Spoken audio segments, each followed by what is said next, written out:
외국인과 기관의 선택 시간입니다. 오늘도 역시 수급 들어오는 종목들 확인할 거고요. 그에 따라서 우리는 투자 전략 어떻게 세워야 되는지도 이어가 볼게요.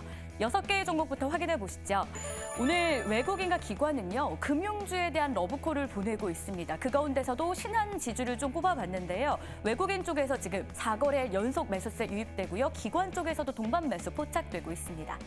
해운주의 경우에도 오늘 흐름 HL은 굉장히 좋은 상황인데 역시 외국인의 4거래 연속 매수세 유입 확인되고 있고, 그리고 또 눈에 띄는 건 2차 전지 쪽이겠죠. 두 종목이나 오늘 이름을 올리는데요. 여기 이름 안 올린 포스코홀딩스 역시도 이 주요 수급 주체들의 러브콜이 나타나고 있습니다.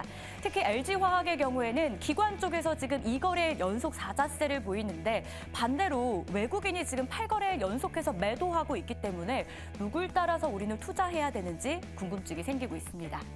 자, 그리고 플리토는 AI 관련주인데요. 기관 쪽에서 5거래 연속 매수, 그리고 마지막으로 HK이노웨는 기관의 7거래 연속 러브콜 확인되고 있습니다. 자, 이들 종목들의 주가 흐름도 확인을 해보겠습니다. 현구간에서는 에코프로를 제외하고는 일제히 빨간불을 보이고 있는 상황이고요. 대체적으로는 5에서 4% 정도 오름권역 보이는데 LG화학만 0.39% 강보합권 정도 유지해주고 있습니다.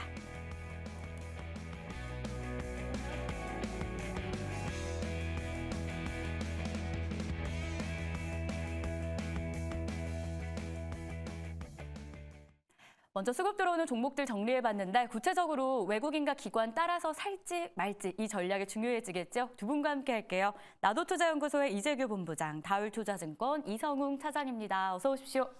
안녕하세요. 네, 자 먼저 외국인의 수급, 그에 따른 전략으로 이어가 보겠습니다. 한 번 더 압축을 했어요. 이 두 종목인데요. HMM, 신한지주입니다. HMM 외국인 매수와 함께 오늘 주가 5거래 만에 반등에 성공했고요. 장중 9% 넘게 오르기도 했습니다. 일부 증권가에서 긍정적인 실적 전망 리포트를 내놨고요. 여기에 또 해운주들 지정학적 리스크로 반사수의 기대감이 있었다라는 것, 최근 시장 보셨다면 많이들 아실 것 같긴 한데요. 자, 수급 따라서 전략도 그럼 세워보자. 이재규 본부장님의 한 줄평부터 체크해 보겠습니다. 운임 상승의 수혜가 기대된다. 이 상하이 컨테이너선 운임이 최근에 급등했다라고 하는데 어느 정도 수치입니까?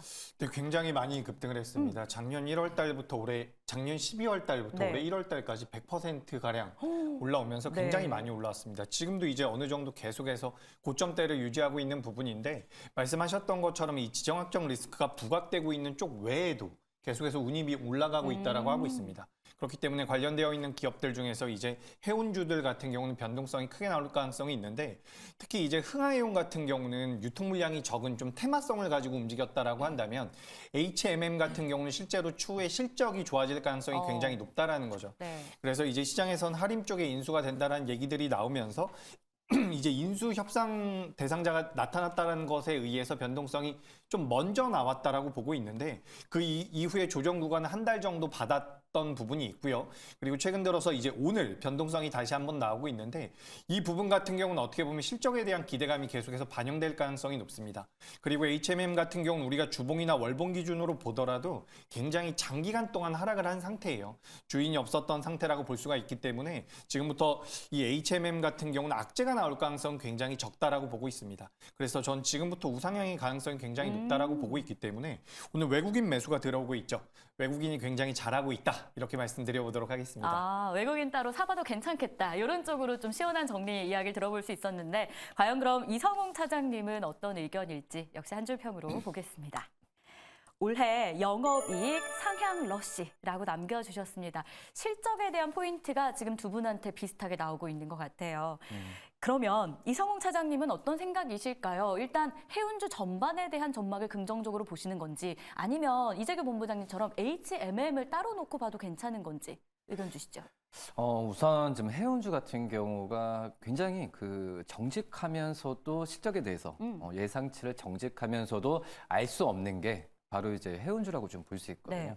이 BDI 지수나 이 이 상하이 지수만 봤을 때도 바로 실적으로 연결되는 게 바로 이제 해운 업종의 이 전통적인 그런 실적으로 반영이 되는 부분인데 다만 이제 말씀하셨듯이 이 지정학적 리스크나 그리고 여러 가지 뭐 경기 지표에 대한 부분에 있어서 예상을 할 수 없는 상황이기 때문에 뭐 이런 부분에 있어서 이 해운주들의 실적에 대한 부분이 정확하게 추정하는 게 다른 일반 제조업체 대비해서는 좀 힘든 건 사실이거든요.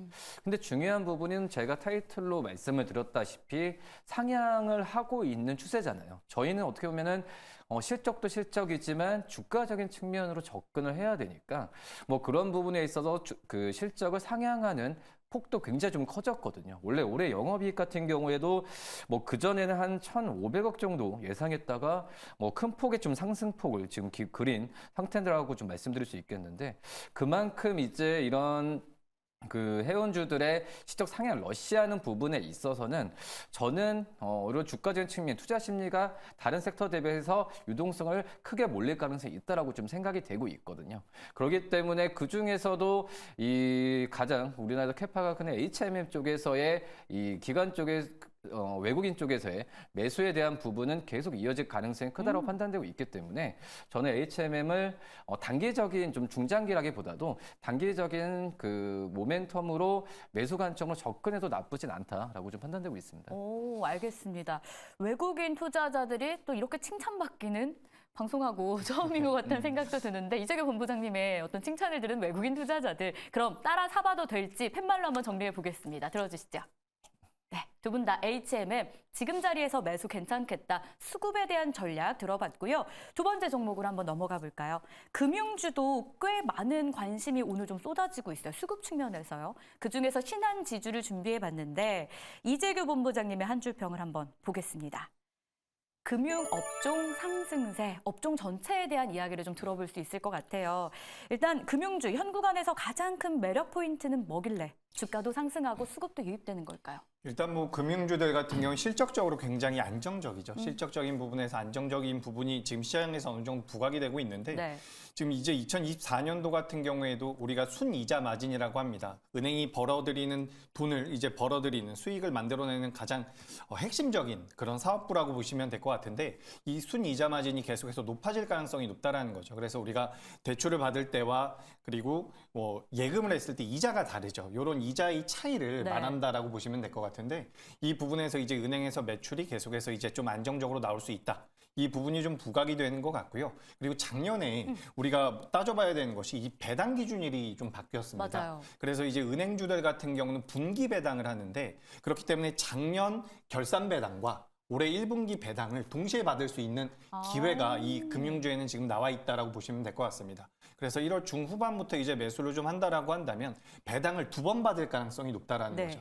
그런 부분들도 제가 봤을 때는 시장에서 좀 영향을 미치고 있다라고 판단이 되고요. 그리고 지금 이제 시장에서는 금리 인하에 대한 가능성이 부각이 되면서 은행 관련주들은 좀 피해를 받지 않을까 이런 우려가 좀 있었는데 그런 우려들을 불식시킬 만큼 이제 실적이 잘 나올 수 있다라는 부분 그리고 추후에 금리 인하가 된다라고 하더라도 은행주에는 어떻게 보면 호재가 될 가능성도 있습니다. 이 부분에 대해서는 뭐 나중에 기회가 되면 한번 말씀을 드려보고요. 오늘 이제 외국인들이 매수를 전체적으로 잘해주고 있는데 특히 선물 쪽에 대한 매수가 들어오고 있기 때문에 오늘 이제 우리나라 시장이 장후반까지 반등, 상승 마감을 한다라고 한다면 상승해서 마감이 된다라고 한다면 우리 시장이 좀 더 탄력적인 반등으로 이어갈 수 있지 않을까 이 의견도 덧붙여 보도록 하겠습니다. 그러면 한 가지 궁금한 게 금융주로 배당 2번 받는 게 나을까요? 아니면 최근 시장의 트렌드인 뭐 AI 반도체로 수익 내는 게 나을까요? 자금이 크다면 저는 네. 배당도 괜찮다라고 보지만 우리가 이제 트레이딩 관점으로 접근을 한다라고 한다면 당연히 시세 차익을 노리는 매매가 훨씬 더 낫다라고 보고 있습니다. 알겠습니다. 추가적인 조언까지 들어볼 수 있었고요. 자, 이성웅 차장님은 신한지주에 대해서 어떤 의견이실지 역시 한 줄 평으로 보겠습니다. 앞서서 이재규 본부장님한테도 순이자 마진이라는 실적 측면의 이야기를 들었는데요. 차장님 역시도 분기 실적 우상향한다라고 합니다. 금융주 실적 전망부터 좀 해볼까요?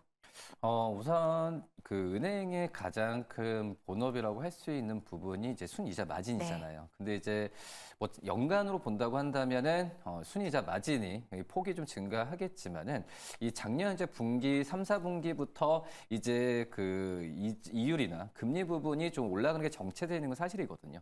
근데 오히려 지금 봤을 때는 이제 가계대출이나 기업대출 같은 경우에는 뭐 아무리 뭐 이제 금리가 올라간다고 하더라도 그런 부분에서의 수요 부분은 굉장히 높기 때문에 이 이자 수익에 대한 부분은 분기별로 봤을 때도 굉장히 우상향 추세가 있는 부분이거든요. 뭐 그렇기 때문에 이 신한지주의 본업이라고 할 수 있는 이 캐시카라고 할 수 있는 이 이자 쪽에서의 부분이 안정적으로 지속이 된다고 했을 때 실적주로서라기보다도 어떻게 보면 안정적인 실적을 구가할 수 있는 안정적인 포트폴리오로 면에서는 좀 긍정적이다라고 좀 생각이 되고 있고요. 다만 이제 은행이 아니잖아요. 네. 어떻게 보면 신한주주이기 때문에 뭐 자회사들의 실적이나 그리고 이제는 이제 은행 쪽도 이자 쪽보다도 이 대체 투자나 그 전에 다른 비은행 쪽에서의 수익 구조에 대한 캐파가 이 비중이 좀 커졌거든요. 근데 이제 아시겠지만은 해외 대체 투자나 뭐 이런 부분에 있어서 좀 단기적인 성과가 좀 미미하기 때문에 제가 봤을 때도 큰 폭의 실적 상승이라기보다도 안정적인 실적은 계속 구가하되 상승 여력을 실적에 대한 큰 폭의 상승 여력을 예전만큼의 기대하기는 좀 힘들지 않을까라고 좀 생각이 되고 있습니다. 실적 대비해서 주가의 상승이 예전만 하진 않겠지만 그래도 안정적인 걸 추구하신다면 분명 매력은 있는 금융주 이야기였습니다. 현구간에서 그러면 외국인 따라서 저희 매수해도 괜찮을지 보기 좋게 팻말로 한번 볼까요? 들어주시죠. 네, 두 분 다 신한지주 5회 의견 매수 괜찮겠다 일치가 됐습니다. 자, 그럼 이번에는 기관 쪽에서도 매수를 좀 집중하는 종목들이 있어요. 두 종목 압축했는데 보시죠. 플레이토와 LG화학입니다. 플레이토 먼저 체크할 텐데 오늘 장중에 신고가를 경신했고요. 기관에서 5거래일 연속 매수가 좀 잡히고 있어요. 이재규 본부장님의 한 줄 평부터 열어보겠습니다. AI 휴대폰과 웹툰 성장, 이 두 가지에서 동시 수혜가 예상된다. 그만큼 매력이 있다. 이렇게 해석해 볼 수 있을 것 같은데 이 기업 갤럭시 S24 관련 수혜주이기도 하더라고요. 뭘 구체적으로 공급을 하는 겁니까? 네, 일단 구체적으로 공급하는지 여부는 제가 파악을 못했는데 네. 지금 이 언어 데이터를 가지고 그 언어 데이터를 가공해서 판매하는 것으로 제가 알고 있습니다. 그래서 뭐 전 세계적으로 1,400만 명 이렇게 많은 유저들이 이용을 하고 있다라고 해요. 그래서 언어 쪽에 관련돼서는 우리나라에서 가장 큰 메리트가 있는 기업이라고 보시면 될 것 같은데 방금 전에 말씀하신 것처럼 그 AI폰 갤럭시 S24에서 가장 부각이 되고 있는 것이 이 번역 서비스입니다. 그렇기 때문에 플리토의 기술력이 필요한 것이 아니냐라는 내용들이 나와 있었던 것 같고 실제로 이 기업이 지금 실제로 삼성 쪽에 대한 매출이 나오고 있는지는 제가 명확하게 파악은 못했습니다. 다음에 파악해서 한번 말씀을 드려보도록 할 거고요. 그리고 이 플리토 같은 경우는 지금 우리나라 웹툰 시장이 굉장히 빠르게 성장을 하고 있습니다. 전 세계적으로도 가장 매출이 많이 나오고 있는 어플리케이션을 기준으로 봤을 때 우리나라 네이버와 카카오가 1위에서 4위까지를 전부 다 차지하고 있다라고 해요. 근데 여기서도 중요한 것이 어쨌든 번역에 관련되어 있는 서비스입니다. 그렇기 때문에 지금 플리토 같은 경우는 AI 번역에 관련되어 있는 모멘텀과 그리고 웹툰 쪽에 대한 번역, 모멘텀이 전부 다 있는 기업이기 때문에 주가 흐름이 굉장히 탄력적으로 나오고 있다라고 보고 있습니다. 그리고 이제 시가총액 같은 경우도 최근에 주가가 많이 올라왔다라고 보여지지만 여전히 시가총액이 3천억이 안 되는 상황이기 때문에 주가가 추가적인 상승의 가능성도 분명히 있다라고 보고 있어요. 그렇기 때문에 이런 성장에 대한 기대감이 시장에서 좀 부각이 되면서 주가가 올라오고 있기 때문에 전 주가 흐름은 괜찮다라고 생각을 하고 있습니다. 다만 이렇게 좀 변동성이 단기적으로 강하게 나온 기업들 같은 경우는 주가가 밀려 내려왔을 때는 반드시 대응이 필요하다라는 말씀을 드리고 싶습니다. 그래서 이 기업 같은 경우 제가 가격을 말씀드린 적은 거의 없는 것 같은데요. 47,000원대를 만약에 이탈한다라고 한다면 전 좀 대응 관점이 필요하다. 이렇게 좀 정리드려보도록 하겠습니다. 47,000원이요? 그렇습니다. 네, 가격까지 플리토 저희가 기억해 보겠고요. 자, 그럼 이성웅 차장님은 어떤 의견일지 역시 한 줄 평으로 보도록 하겠습니다. AI 고도화 진행 수혜 역시나 요즘 시장 AI를 빼고는 대화가 불가능할 정도인데요. AI 관련주 옥석 가리기를 해본다면 플리토는 그 안에서 한 몇 점 정도의 점수를 줄 수 있는 매력 있는 기업일까요? 근데 뭐 플레이토도 마찬가지지만 이제 AI 쪽에서의 그 관련 기업들이 실적이 뭐 크게 나오는 기업들은 그렇게 많이 아직은, 없어요. 네. 특히 이제 플레이토처럼 어떤 이제 무형의 어떤 그 플랫폼을 제공하는 기업들이 많이 없는데 우선 우리나라 AI 지금 관련주들이 지금 많이 올라가고 플리토처럼 많이 올라가고 있지만 결국은 AI 쪽에서의 최종의 전반 기업들은 미국의 빅테크 기업들이거든요. 우리나라 AI 관련하면서 올라가는 기업들 같은 경우에는 AI 서비스 개념의 어떤 중소기업들이 많다라고 좀 볼 수 있겠고, 그만큼 어떤 실적에 대한 성장성은 이 향후에 AI 시장이 얼만큼 개화되고 이 전반 기업들이 얼만큼 투자하냐에 따라서 실적으로 잡히는 그런 상황이지만, 플리터가 지금 현재 적자를 유지하는 구조에서 실적주로서 접근하는 부분은 약간은 좀 애매한 부분이 네. 있습니다. 하지만 트렌드 자체가 지금은 AI 번역이나 그리고 이 데이터에 대한 부분에 있어서 그 고도화가 진행이 되고 있기 때문에 플리터에 대한 유동성은 당분간 좀 몰릴 가능성은 좀 있지 않을까라고 좀 생각이 됩니다. 알겠습니다. 자, 그럼 팻말로 한번 정리해 볼까요? 기관 따라서 매수해봐도 괜찮을까요? 네. 두 분 다 5의 의견으로 일치된 플리토였습니다. 마지막 종목만을 남겨두고 있는데요. 7거래일 연속 기관이 매수하고 있는 LG화학입니다. 유의미하게 봐도 될까요? 이재규 본부장님의 한 주평부터 열어볼게요. 전방 산업이 아직은 좀 부진하다라고 남겼어요. 1월 들어서 LG화학 4거래일 제외하고 계속 하락세만 보이고 있는 상황인데 전방 산업 부진하다면 하락이 더 열려 있다라고 판단해야 될까요? 네, 일단 저점 구간대까지 밀려 있다라고 생각을 하고 있습니다. 네. 다만 여기가 최저점이라고 단정 지을 수는 없다라는 부분이죠. 그래서 우리가 LG화학 같은 경우는 중장기적으로 본다라고 했을 때 가격적인 메리트는 분명히 있습니다. 하지만 이제 중국 쪽의 경기도나 우려가 계속해서 부각이 되고 있는 부분이고, 실제로 이제 잠정 실적치에서도 매출은 늘어났습니다. 사상 최대 실적을 경신하는 모습을 보였는데 영업이익 쪽에서 좀 안 좋은 모습이 나왔어요. 그래서 이제 일부 투자자분들은 이제 전기차 쪽에서 2차 전지 쪽에서 좀 안 좋은 실적이 나온 것이 아니냐, 이런 이야기도 하시던데, 실제로 이제 LG 에너지 솔루션 같은 경우는 성장을 했다라고 볼 수가 있고요. LG화학이 또 이제 다른 사업부라고 할 수 있는 이 석유화학 쪽에서 수익성이 악화된 부분이 주가 그리고 실적에 대해서 악영향을 미쳤다라고 볼 수가 있겠습니다. 그래서 2024년도 아직까지도 이제 중국 쪽에서 경기가 개선되고 있는 모습이 포착이 되진 않고 있기 때문에 당장에 돌아설 만한 모멘텀은 좀 부재하다라고 생각이 되지만 주가적인 측면에선 충분히 많이 밀렸다라고 보고 있습니다. 그래서 이 기업을 테마성이 강한 기업으로 좀 단기 트레이딩으로 접근하는 게 아니라고 한다면 네. 중장기적으로는 모아 가셔도 괜찮겠다라는 말씀 드려보도록 하겠습니다. 역시 한국말은 끝까지 들어봐야 돼요. 단기가 아니라 중장기적으로 봐야 된다. LG화학이었고요. 이성웅 차장님은 어떤 의견일지도 열어보겠습니다. 저평가지만 단기 모멘텀이 좀 부재하다라고 남겨주셨어요. 투자 전략 주시죠.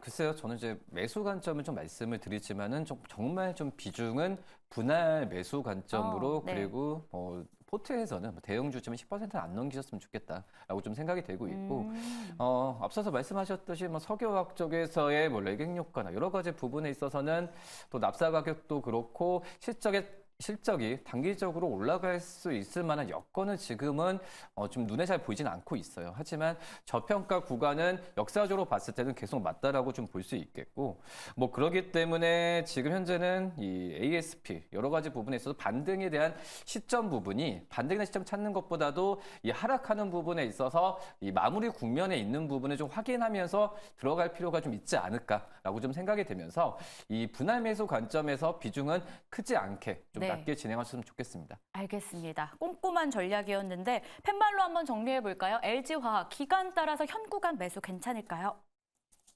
네, 오늘은 두 분이 네 종목 모두 5의 의견으로 좀 일치가 되고 있는 상황인데 그 안에서의 세부 전략은 다 달랐거든요. 여러분들 참고해 주시길 바라겠습니다. 자, 두 분과 함께하는 시간은 여기서 마무리해야 될 것 같아요. 고맙습니다.